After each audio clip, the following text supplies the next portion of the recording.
Good morning, and thanks for joining us at 7. I'm Tracey McCain. And I'm Caitlin Francis. It's Friday, August 29th. We're heading into a long holiday weekend. Thanks so much for waking up with us as you're getting your day started here on The Wax. We do appreciate that. Lots to talk about, lots of big stories that we're following, including that forecast for the holiday weekend.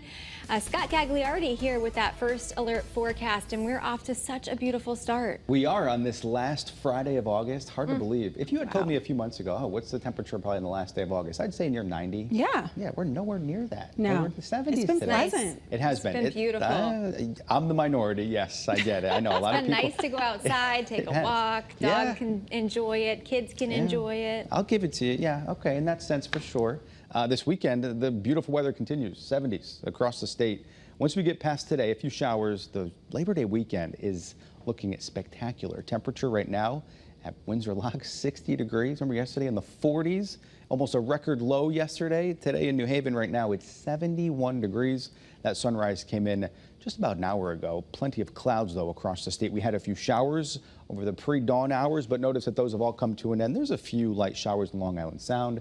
Those will make their way into Connecticut, but we're expecting a few more later on today. Temperatures out there right now, heading to work or school, the bus stop. Yeah, those 60s, a 70, some 50s, but there's a touch of mugginess out there, so you'll feel it when you step outside. But these temperatures anywhere from 10 to near 20 degrees warmer right now than this time yesterday. Very, very impressive. But we have those showers later on this afternoon, lasting through about sunset. We're calling it, though, beyond that, a top 10 weekend, looking really good for Labor Day weekend, and then a nice mild and warm start to September. But where do the temperatures trend beyond that? And are there more chances for rain?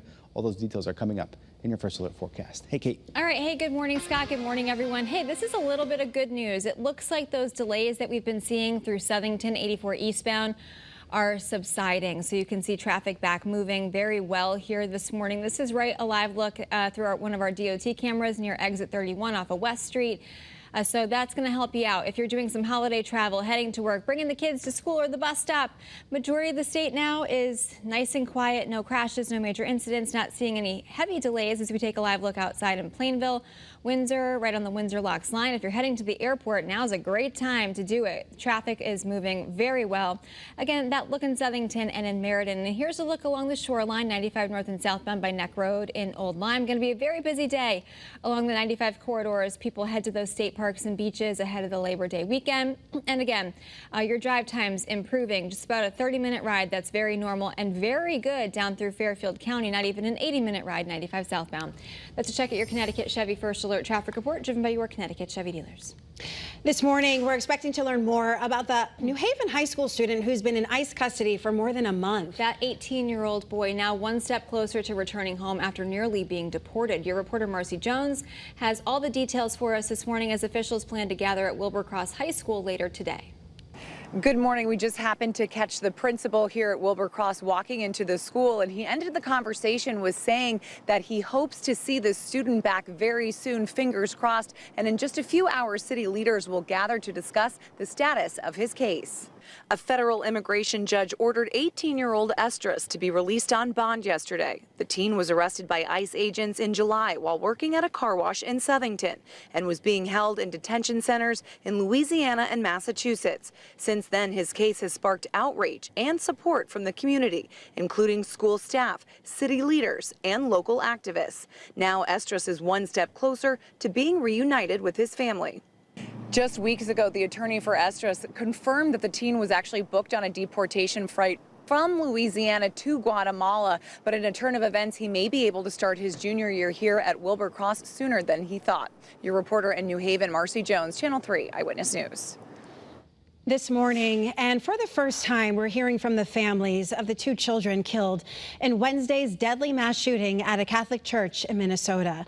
The young students have been identified as 10-year-old Harper Moisky and 8-year-old Fletcher Merkel. Harper's family says they will always remember her laughter and kindness. Fletcher's family says he loved cooking and playing sports. Fletcher's father is now urging parents to enjoy every moment they have with their children. Please remember Fletcher for the person he was and not the act that ended his life. Give your kids an extra hug and kiss today. We love you, Fletcher. You'll always be with us. Fletcher's family says they plan to establish a scholarship in his name to keep his memory alive. And right now, police are still searching for an exact motive for that attack. But investigators say the suspected shooter was, quote, obsessed with the idea of killing children. Prosecutors say they found writings in which the suspect expressed hate towards almost everyone. We've also learned the suspect attended both the school and the church. His mother also worked for the church before retiring a few years ago. And here at home, police in a few communities across the state have added more patrols to schools and places of worship as precaution.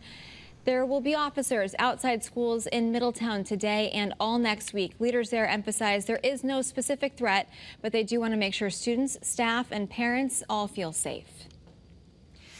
This morning, a state trooper is under investigation for alleged domestic violence. Police say Edward Gukin was arrested after officers responded to a home in Griswold for reports of a fight between a man and a woman.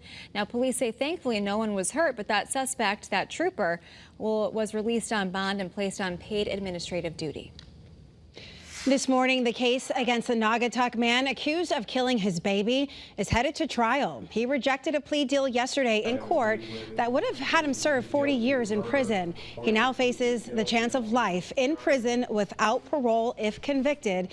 Prosecutors say he killed his daughter just weeks before her first birthday in 2022. A date for the trial hasn't been set yet, but we'll keep you updated as we learn more.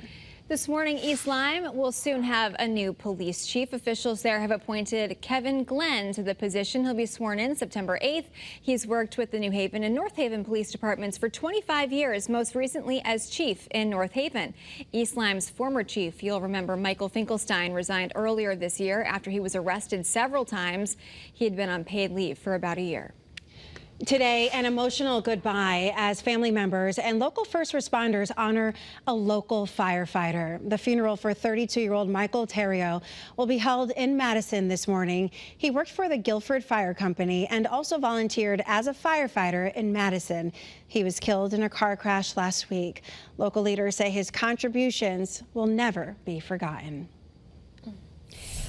Channel 3 is your back-to-school authority, and today students are heading back to class at E.O. Smith High School. Your reporter Roger Suzanne joins us now live. Good morning, Roger. So plenty of sports fans, those UConn Husky fans, drive right past the school every single day, but it's kind of hidden, right?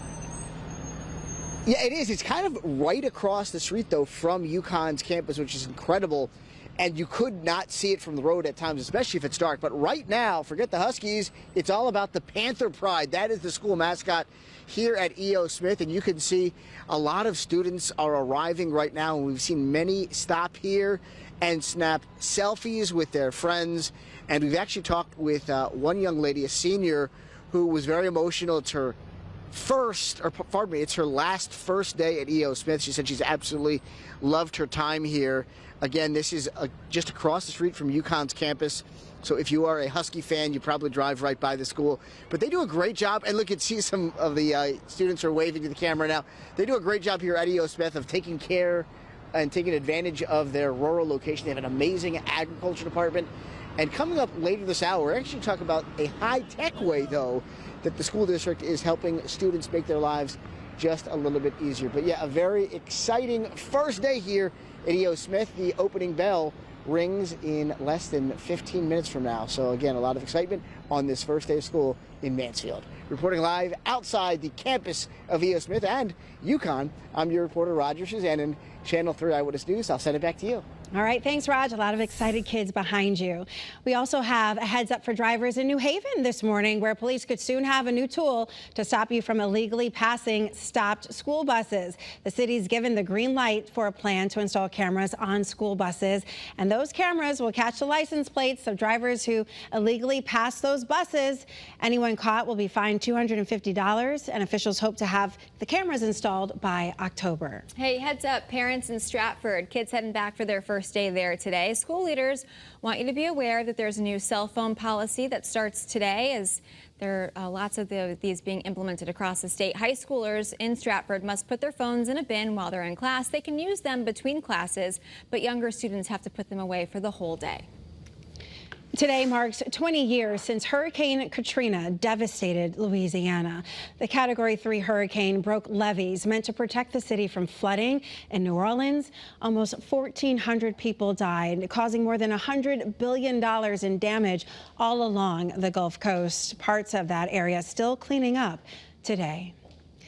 An important safety alert if you plan to swim at a state park this weekend. Lifeguards will not be stationed at most swimming areas, with the exception of Rocky Neck State Park and Hammonasset Beach. Starting next week, there will be no lifeguards on duty at any state park swimming areas, as many of them return to school. Officials are reminding parents to keep an eye on their children in the water at all times, even when there is a lifeguard on duty.